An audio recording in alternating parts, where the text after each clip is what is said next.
Les prophètes apparaissent dans la Bible au Xe siècle avant Jésus-Christ, à peu près au moment où l'institution royale se met en place. Le plus connu d'entre eux est sans doute Samuel.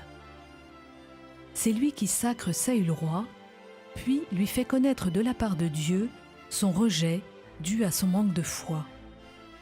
C'est lui encore qui va chercher, selon les indications de Dieu, le plus jeune des fils de Jessé, David, pour le sacrer roi d'Israël. À l'époque, il y a aussi des prêtres qui servent le Seigneur, lui offrent les sacrifices rituels et conduisent la prière.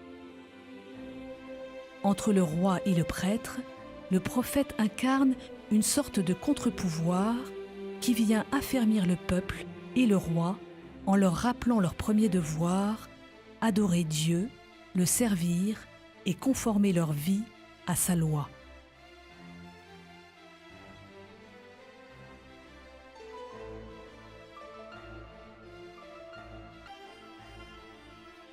Osée apparaît durant une sombre période pour Israël.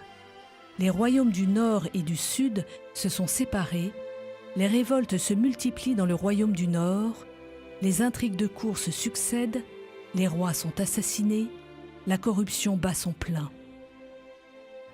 Sa vocation est étrange et radicale. Dieu lui commande de prendre pour femme une prostituée. Le prophète obéit et Gomère, sa femme, lui donne 3 enfants. Le 3e enfant, un garçon, prendra sur ordre de Dieu le nom de Pas mon peuple.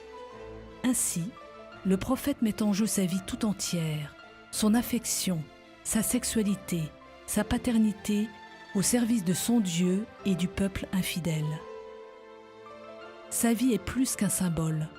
Elle est la matérialisation de la relation de Dieu à son peuple, prostitué et infidèle. Dieu aime son peuple, même infidèle, même vendu à d'autres divinités. Tout le désir de Dieu est de voir revenir Israël.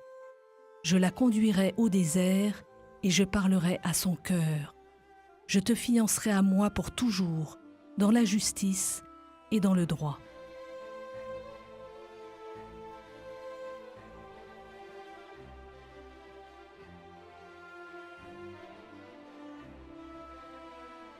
C'est avec le prophète Osée qu'apparaît pour la première fois dans la Bible cette comparaison de l'amour de Dieu pour Israël et finalement pour toute l'humanité comme un amour conjugal. On trouve cette comparaison chez Matthieu, chez Jean et dans les lettres de Paul. Osée et tous les prophètes à sa suite nous enseignent une chose particulièrement importante. Lorsque Dieu nous appelle, c'est toute notre personne qui l'appelle, corps, âme et esprit, et ceci en dépit de tout, parfois même à contre-courant de la pensée dominante. L'Évangile n'est pas réservé aux sages et aux savants.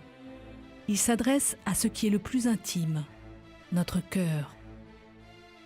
Et par la même occasion, il nous invite à poser un regard d'amour autour de nous, sur nos proches, nos amis, nos collaborateurs, ceux que l'on appelle nos prochains, bref, tous ceux qui sont à côté de nous, nos contemporains. Regard sans complaisance, comme celui que posaient les prophètes sur les mœurs de leur temps, certes, mais regard d'amour.